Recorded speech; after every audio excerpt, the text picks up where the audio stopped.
Hi, folks. It's Dr. Jeff Camarda, the Wealth Doctor, with the secrets to building and perpetuating family wealth. The must-knows about managing the complexity of inherited wealth. And I call them the family wealth essentials, and really the secrets to family wealth after you've made the first couple of $1 million or the first $100 million, depending.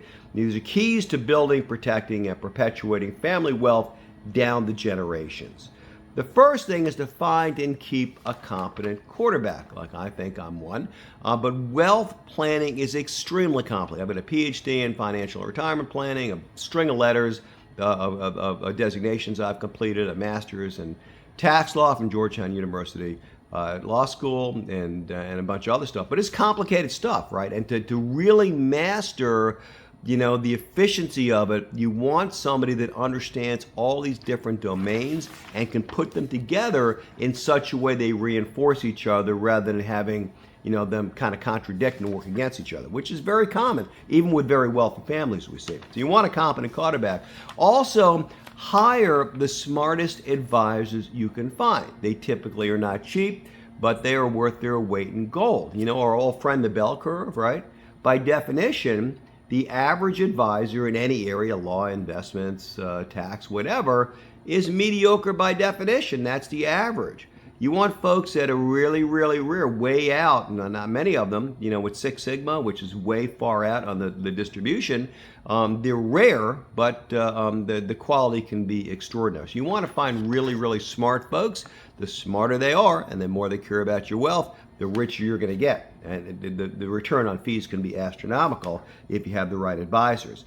Make sure they're masters of taxation. I call tax the master wealth skill because nothing can move your wealth needle one way or the other like taxes. If you're able to find legitimate ways to avoid tax, it's like pulling money out of thin air, which is really, really incredible. It really is.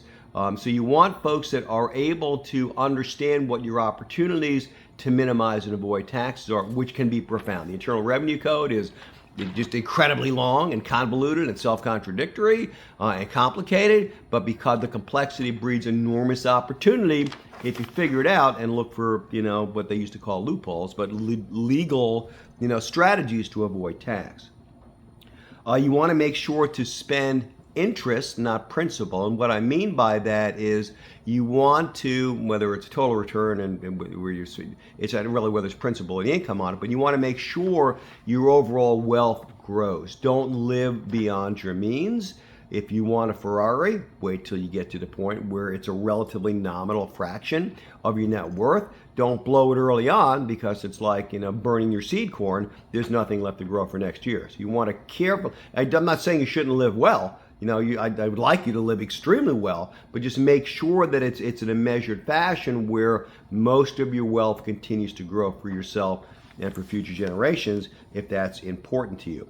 I strongly suggest you have what I call an intergenerational wealth plan, and that's more than just setting up a trust, but figure out what's important, what the family values are. You have some kids that are entrepreneurial, others that aren't, some that can't, are not good with money and maybe shouldn't have a lot of access to it.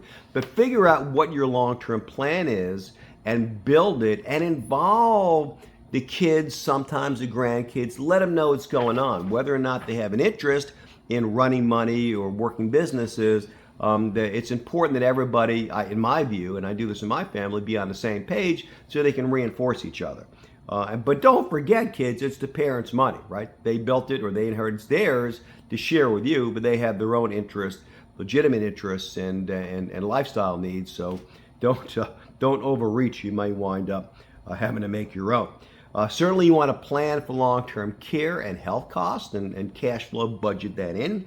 And also, my goodness, and we talked about having, really finding the brightest advisor you can find, including in the tax attorney, and estate drafting space, which the firms that I'm associated with, we think are pretty good at. But you want to use trust protectors and you want to build, trusts are garden variety trusts. We see a lot of cookie cutter trusts where they fill in and push a button, but it really should be a custom crafted document based on what's important to your family, what you want to accomplish. And you want to put checks and balances in there to protect the family and future generations, but also give you access to the funds that you want. So you want controls in there to avoid expensive risks and pitfalls and lawsuits and, and kids' divorce risk and all kinds of stuff. It just goes without saying, but as Warren Buffett famously said, don't lose money. You want to invest in such a way that grows. You want to preserve your wealth the bigger it gets. And really, for most of you, that means don't take crazy risks like you frequently see in the market or in real estate or a lot of promoted investment vehicles. You want to go through and be diligent and diversify and make sure you have a prudent investment plan. I'm not saying don't take risk. You won't make any money without risk, but don't take crazy risks with a high probability of wiping out a good chunk of your investment capital. You want to control income and payroll taxes, particularly if you're a business owner. Avoid estate taxes and inheritance taxes, which are a little bit different and are typically imposed at the state level. And remember, in this country, there's a federal unified transfer tax, which is the federal the gift and the estate tax. And then many states have their own estate taxes, as well as inheritance taxes that often kick in at much lower levels than the federal tax. You want to be aware of these and master these and kind of maneuver around them with your wealth planning to keep as much wealth as possible in the family. Anyway, that's probably enough for now, but to get more detail on this critical, fascinating topic, it's really the passion of my professional life, please like and subscribe to the channel. And share with your friends, of course, and also tune in for the many courses that I teach, both short ones, just 60 seconds, medium ones like this, about between 5 and 8 minutes typically, and longer ones with slides.